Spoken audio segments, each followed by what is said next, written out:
All right, so we've got some new information that just came out, and this is incredibly frustrating for me, and I'm sure it is for you, just seeing all the things that are going on. The idea that we're trying to keep up with as much of the stuff as possible with this, and with coronavirus, and with the new things, which has taken on a whole new thing with protests and everything else that are going on as well, which I'm not going to get into that today, but I do want to talk about the things that we use as the research that we use in order to understand how it is that it affects all of our health and all of our lives. And now this that's coming out is actually retracting the information because it has bad data.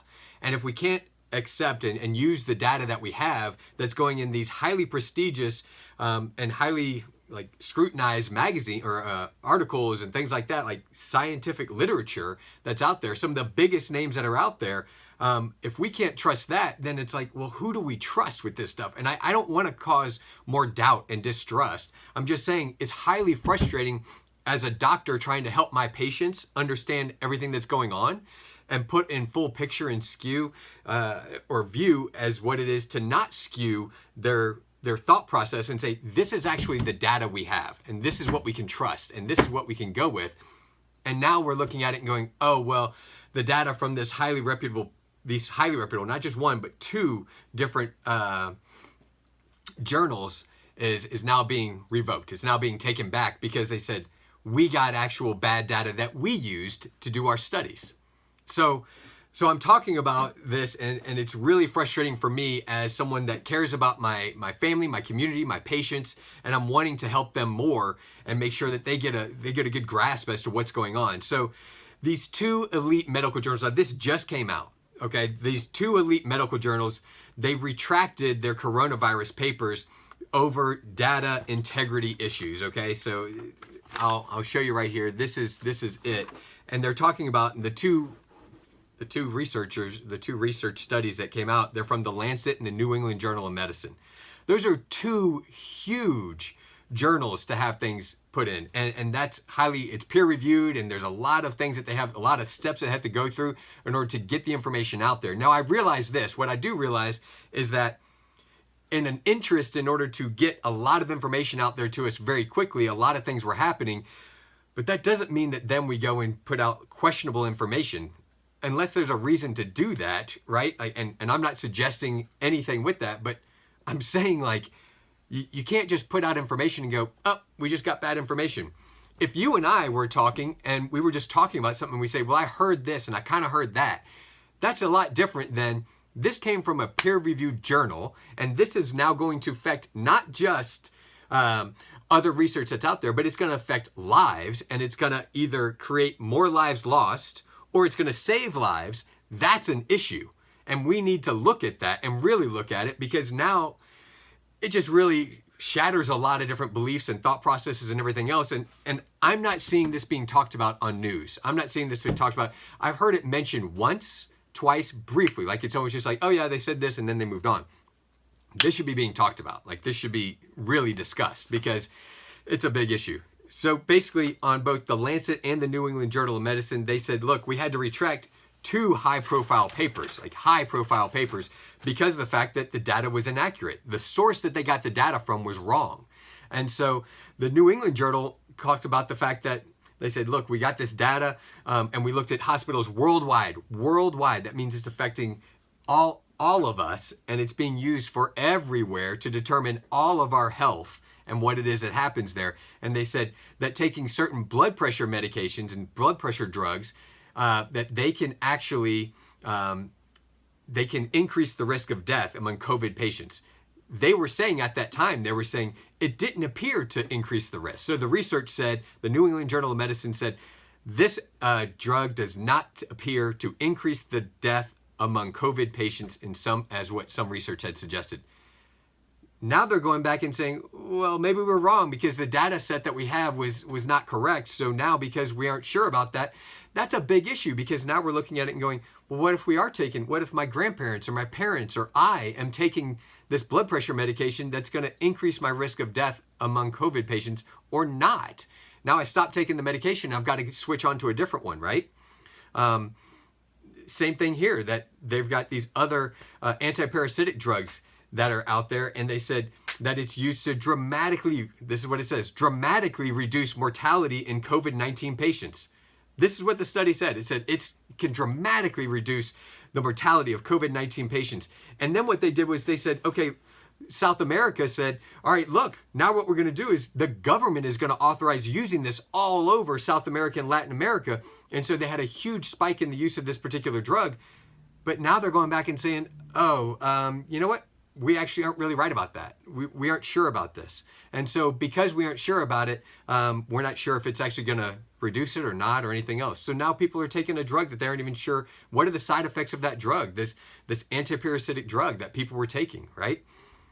This raises a lot of questions, or it should raise questions for all of us that we should be concerned about.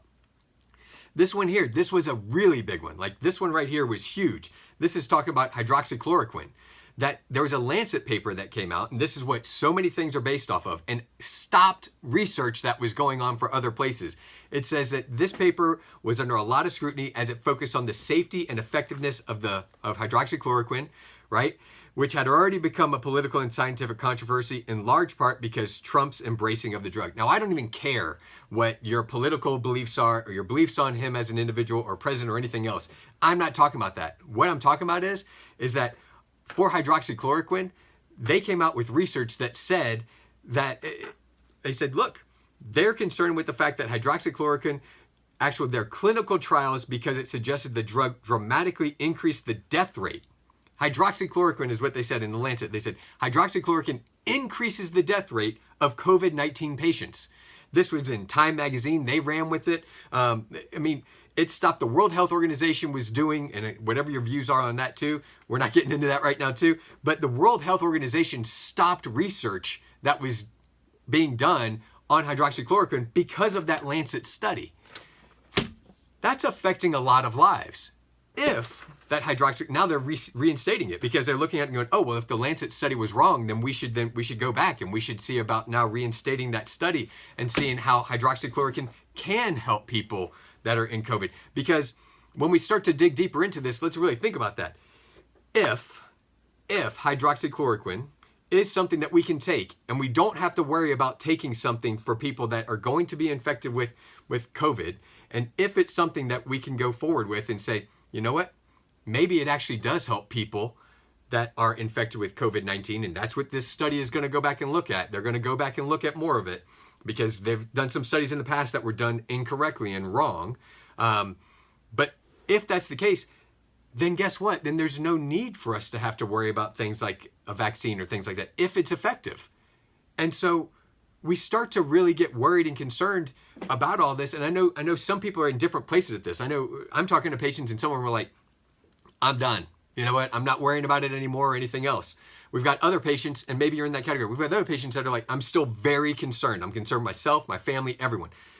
Whatever the case, right? No matter where you are on this, we need to be able to look at research and say, this research is done correctly, and the data that we have that's out there is done correctly. But instead, now we're looking at multiple papers that were published that because the data that they got was incorrect and wrong, that then affects all of our lives and can affect people taking drugs, not taking drugs, being healthy, dying, or possibly preventing them from dying from taking something or not taking something.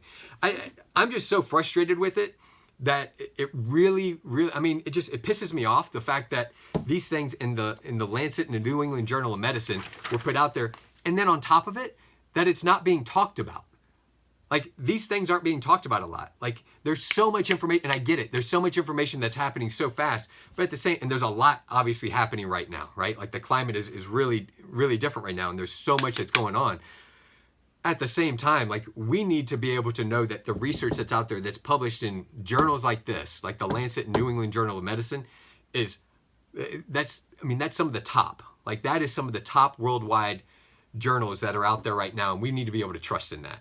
And so I feel like it's making a lot of distrust in a lot of places, and I feel like it's making it to where we're questioning a lot of things. And so with that, we all need to make sure that one thing, that within this, that we need to realize that there's a lot of change taking place, and we cannot be, like, I cannot stress this enough, because things are changing so quickly, we cannot be fixated in one place. Like we can't be stuck in one spot and go, this is my belief based on what I heard today or yesterday or 2 weeks ago or last month, and that's it. That's all that I'm gonna fixate on.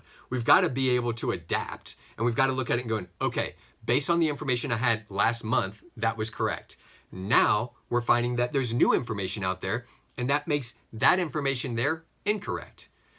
I find a lot of times when we're talking about these things that it's easy for us because we get so frustrated and we get in a place of, and I'm frustrated right now too, like you can hear it, right? We get in a place of, I'm so frustrated with this that I just don't even want to hear anything else because it stresses me out and it freaks me out. And if I just stick in my lane of talking about this or thinking it this way, it's worked for me in the past, so it's going to work for me now, and I can't change or adapt with that.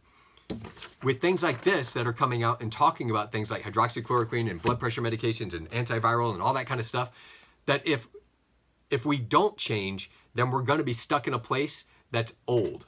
And if we get stuck in a place that's old, then we have an increased risk for our families, for our loved ones, for your parents, your grandparents, yourself, your kids, all of that, and being concerned about these things, right? And so we need to make sure that we take these things into consideration, and we need to make sure that we're holding ourselves to that high standard with that too. So I wanted to share that with you today and make sure that we're adapting with the new information that we have. And I'll make sure that as that new research comes out that I share that here too. I've appreciated people reaching out and connecting with me on that.